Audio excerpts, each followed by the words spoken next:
So you've decided you don't need a real estate agent. You're smart, resourceful, you've watched a few YouTube videos. How hard could it be? Well, let me walk you through exactly how to buy a home in Florida all by yourself. Don't worry, it's only about as complicated as performing your own appendectomy after watching a couple episodes of Grey's Anatomy. And by the time we're done here, you'll either be a DIY home buying legend or you'll be reaching for my phone number. I'm betting on the latter. Stick around.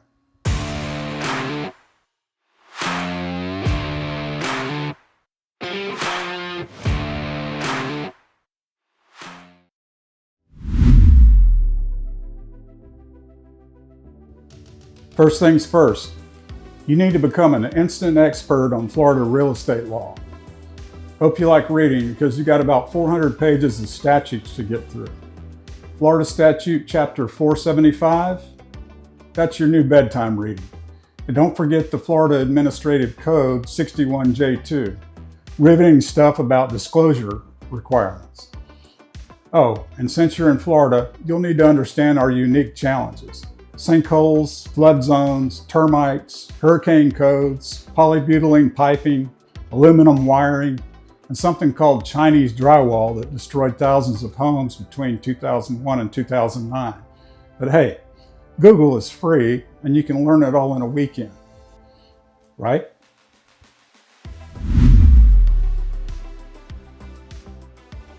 Now, for house hunting.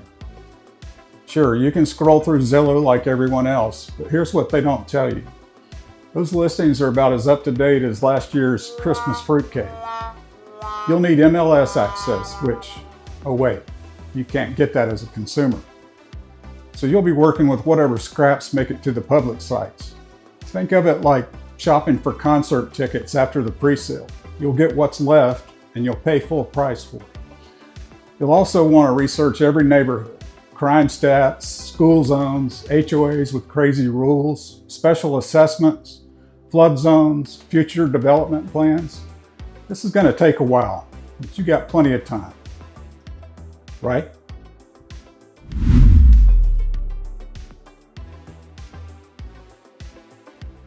Next, you need financing. You can't just waltz into a market like Orlando with a dream and a prayer. You'll need a pre-approval letter from a lender. And no, it's not just filling out an online form. You're gathering tax returns, pay stubs, bank statements, basically your entire financial life. Then you're comparing lenders, rates, and terms. Fixed, adjustable, PMI. Those sound like a foreign language. Well, that's because they kind of are. A good agent knows lenders who don't mess around and can guide you the best deal without you losing your mind.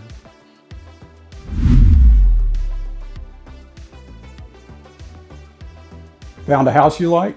Great. Now you need to become a property appraiser overnight.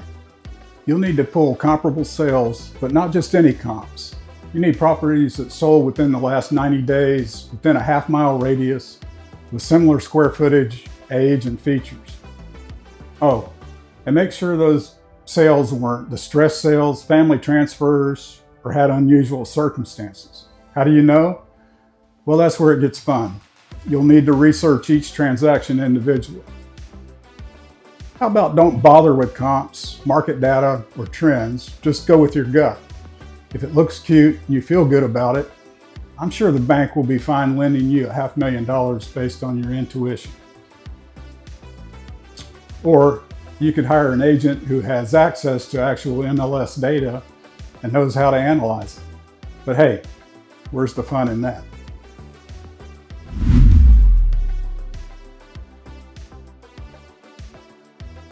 Now that you've found a house and done your analysis, you've got to make an offer. In Florida, this means drafting a legally binding contract. You'll need to nail the price, contingencies, and closing timeline. Offer too low, you're laughed out of the room. Too high, you're overpaying. And contingencies like inspections or appraisals better be airtight or you're screwed if something goes wrong. Easy stuff, really. Just download a form off Google and hope you don't accidentally agree to buy the neighbor's shed along with the house. A seller's agent will love negotiating against someone who has no idea what they're doing. It's like fishing in a barrel. And here's the kicker. In our market, you could still be competing against multiple offers. Some with escalation clauses, some cash, some with agents who know exactly how to make their offers stand out. But hey, what could go wrong?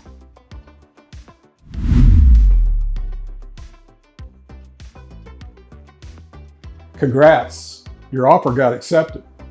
Now comes the fun part, inspections.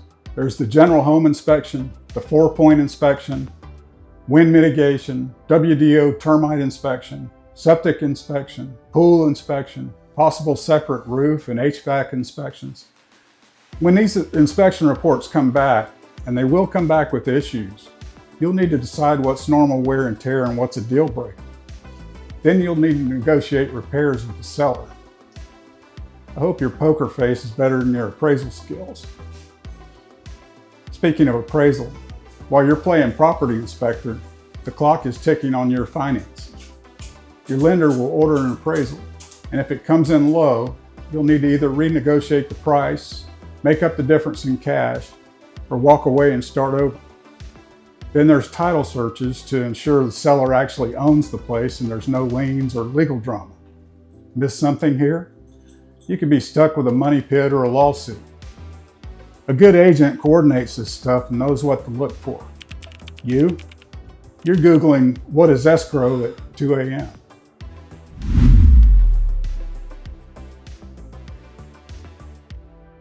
You're getting close to closing. Time to review the title work. I hope you understand what marketable title means and can spot potential issues like easements that might affect your property use, liens from previous owners, boundary disputes, homestead exemption transfers, open or unresolved permits. You'll get a closing disclosure 72 hours before closing. It's only a few pages of numbers that represent the largest financial transaction of your life. You better double check that math. Oh, and coordinate the final walkthrough. You want to make sure all agreed upon repairs were completed correctly and no new issues have appeared. Bring your contractor friend. You know, the one you definitely have. Finally, closing day. This is where you'll sign your life away on a mountain of documents.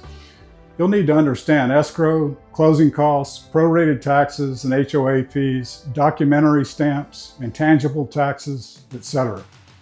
One wrong move and you're paying thousands more than you should, or one wrong initial in the wrong spot, and you may find yourself buying not just a house, but also a lien from 1997. But hey, at least you did it without a real estate agent, right? Total win. Or you can hire a good agent to navigate this maze and make sure you don't get hosed.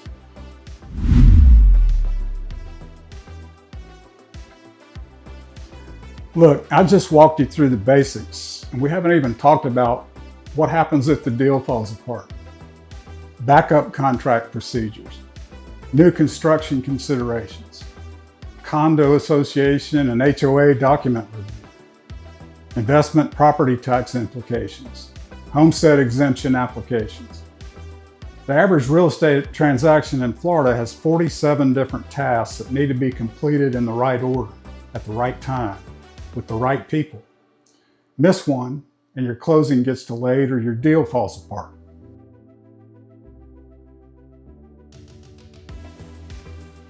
So yes, you can buy a home in Florida without an agent. Just like you can cut your own hair with kitchen scissors or perform your own dental work with pliers. Possible? Sure. A good idea? Not really. The process is a minefield, legal pitfalls, negotiations, and a million details that can cost you time, money, or both. Here's the clincher. A buyer's agent doesn't cost you a dime. The seller still pays our commission. So why go it alone when you can have an expert in your corner? If you'd rather save yourself from expensive mistakes, sleepless nights, and Google-induced headaches, that's where I come in. I've been helping people buy homes in the Orlando area and Seminole County for over 30 years.